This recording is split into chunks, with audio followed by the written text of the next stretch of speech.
谢谢谢谢谢谢谢谢谢谢谢谢谢谢谢谢谢，感谢。你好，你好，你好！哎呀，欢迎你来这个瑶巴古镇。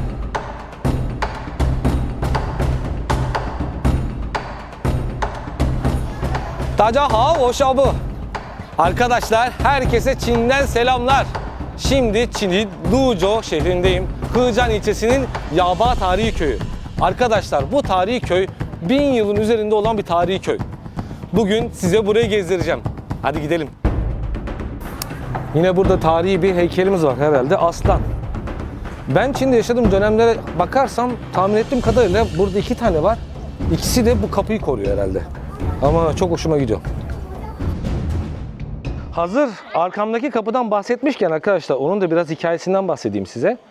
Arkamdaki kapı Çin İmparatoru Qinzhao zamanında bu köyde yaşayan birinin devlet sınavını kazanmasından sonra hediye edilen bir kapı arkadaşlar. Böyle bir tarihi var. Onu da bahsedeyim. Arkadaşlar şimdi geldim burası. Size göstereyim. Şöyle burada bir tane abla var. Şöyle ters döndüreyim. Şimdi arkadaşlar burada gördüğünüz bunlar Türk kuruları. Ni hao, lao ban. 这个是拉不拉？这个是微辣的，这个是中辣的，这个是麻辣的。好的，我给大家看一下。Bu az acı, bu orta acı, bu da çok acı. Çin'de herkes biliyor, ekmek değil de genelde pirinç yeniyor, pilav yeniyor. Pilavın yanında da bunu yiyorlar, Türk kurusunu. Bunu da pilavla da yeniyor, yanında Çin rakısı var. O da eşlik edebiliyor. Böyle çok lezzetli bir yiyecek. Ben bir iki tane yiyeyim, gel herkese tadını anlatayım. 我来试一下可以吗？好，我吃ben acı yiyeyim. 喜欢吃辣椒。好辣啊，çok acı. 最辣。 哇，哇塞，太辣了！我没有想到这么辣，还水的出来了。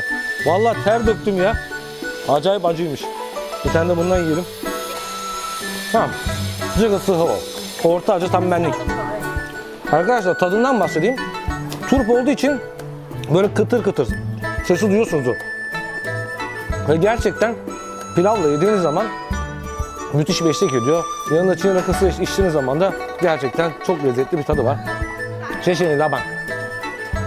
我们去看一下别的还有什么. Bakalım başka neler var.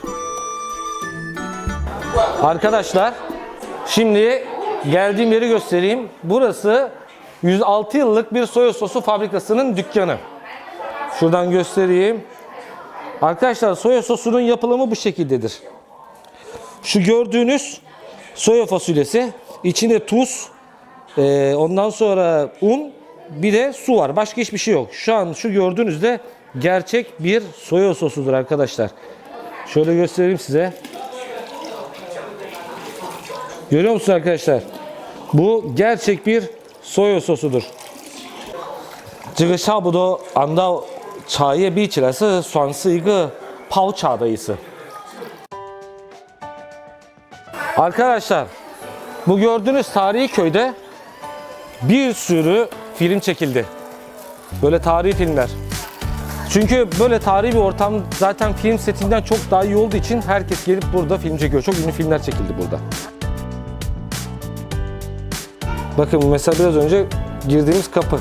Gördünüz mü arkadaşlar? Çekilen filmler. Bakın biraz önce yürüdüğüm yollar. Yani gördüğünüz gibi kaç yıl geçse de hiçbir şey değişmemiş abi. En sevdiğim şeylerden bir tanesi bu ya. Tarihin dokusunun değişmemesi.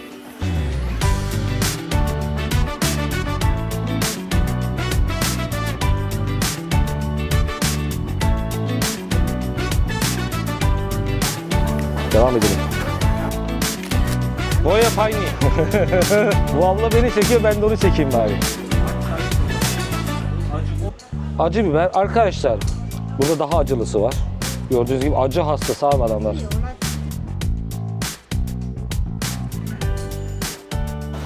Arkadaşlar size bir şey göstereceğim. Şimdi burası Sichuan. Sichuan'da sürekli acı yenir. Lacao. Full lacao. Bu arkadaşlar ateşte yapılmış. Yani ateşte kurutuyorlar. Ondan sonra müthiş bir lezzet oluyor. Bunu da gösterelim. Arkadaşlar bu da İngilizcesi Sichuan pepper. Sichuan acısı, karabiberi gibi bir şey. Bu dünyada ünlü bir şey ama sadece ve sadece Sichuan'da olan bir şey. 这个是青花椒，这个是我们老家这边的吗？对，我们老家的。是不是？合江的，因为合江人吃的是青花椒，啊，对别的地方泸州外面的他们吃的是红花椒的。对。 La bayan,这里也是你的是不是？ 对。 Arkadaşlar şu an burada görmüş olduğunuz Çin'in kültürel ayakkabıları. Bunlar bayan ayakkabıları, çocuk ayakkabıları. Çok güzel değil mi ya? Şu şekilde. Mesela şunlar erkek ayakkabıları. Soralım bakalım benim ayağıma göre var mı? La bayan, 这个有没有45? 有的。有吗? 44，没有45。 Arkadaşlar hep böyle bir sıkıntı var. Meytsi de cabı da daha da Yadema. Arkadaşlar ben 45-46 numara ayakkabı giyiyorum. Çin'de en büyük problemlerinden bir tanesi en büyük ayakkabı 44 numara yapıyorlar. O yüzden ben giyemiyorum. Yapacak bir şey yok. Na kanşi ha şey. Ha burası var. Arkadaşlar burayı da size göstereyim. Arkadaşlar bu da yandaki dükkan. Size şimdi bununla ilgili bilgi vereyim. Arkadaşlar bunları gördüğünüz hepsi bambudan yapılıyor. Bunlar hepsi bambudan yapılıyor gördüğünüz gibi. Aha bak. Arkadaşlar bambudan yapılmış bardak. Görüyor musunuz? Bambudan yapılmış bardak. Mesela bambudan yapılmış tuzluk, şekerlik gibi her şekilde kullanabilirsiniz. Ya kaşığı bile bambu abi içindeki baksana. Arkadaşlar bu sepet var böyle. Karadeniz'deki kadınlar gibi sırtınıza takıyorsunuz. Ondan sonra içinde bir şey yok ama bu çocuk için tabii çok küçük. Takılan şapka. Ben bir takayım şunu. Bakalım yakışacak mı?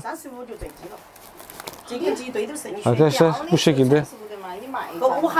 Bayağı güzel. Hı. 这个多少钱？ 32块钱这这个个多少钱，15块钱， ？15块钱。对， Ya de,我等一下就买。挺厚的。 Ha mesela şunu göstereyim. 这个很重要，这个。Arkadaşlar herkese şunu göstermek istiyorum. Bu bakayım çıkacak mı? Çıktı. Arkadaşlar şu gördüğünüz bunun içine çocuk oturtuyorlar. Sırtınıza takıyorsunuz ve ben bile kullandım bunu biliyor musunuz?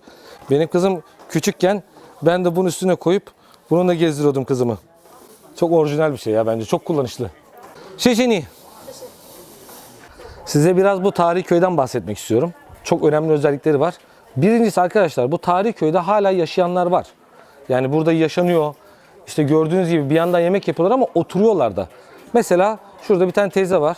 Göstereyim size. Mesela burası onun evi. Yani burada yaşıyor bu teyze.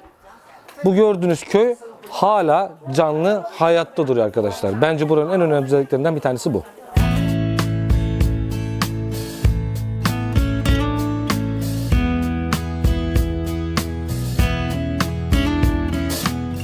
Arkadaşlar bu soyi diyorlar buna.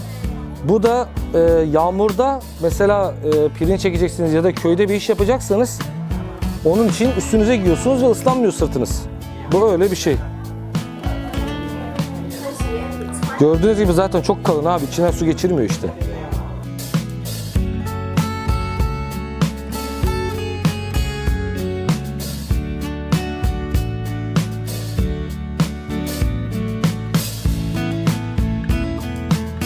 Bakın abi burada insanlar yaşıyor. 这个四川话说的很好的了。没有比你好吧？İyi.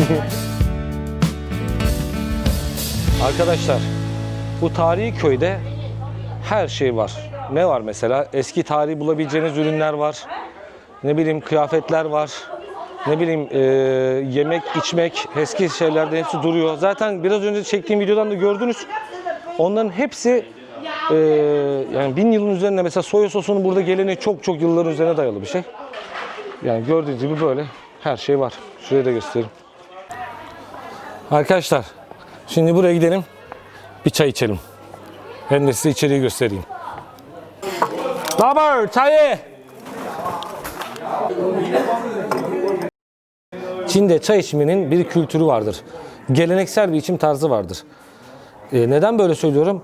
İçtiğim bardaktan içtiğiniz çay cinsine kadar, kullanılan ısısına kadar yani kaynamışlığına kadar bile bir derecesi var.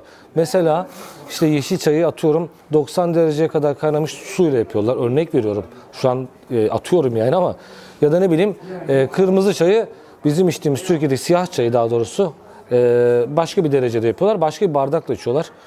O yüzden ve yemekten sonra, ne bileyim yemekten önce, içki içtikten sonra gibi zamanlarda da çay içerler. Bölge bölgede hepsinin değeri farklıdır. Mesela Guangdong eyaletinde içilen çayla Fujian eyaletinde içilen çay ve Sichuan eyaletinde içim tarzı genelde değişir. Ama çok lezzetli. Arkadaşlar sizin de gördüğünüz gibi Sichuan'ın insanı bir başka oluyor. Bu eyaletin insanı çok cana yakındır. Yemeğe davet edenler, sohbete davet edenler ya gerçekten çok cana yakın insanlar. Eğer böyle videoları daha çok izlemek istiyorsanız arkadaşlar size zahmet beni takip edin. Size zahmet bana bir like atın. Eğer Çin'de başka videolar çekmemi istiyorsanız da siz de yorumlara yazın. Sizin istediğiniz videoları ben sizin için çekeyim. Bugünlük benden bu kadar arkadaşlar. Sizleri çok seviyorum. Takipte kalın. Görüşmek üzere.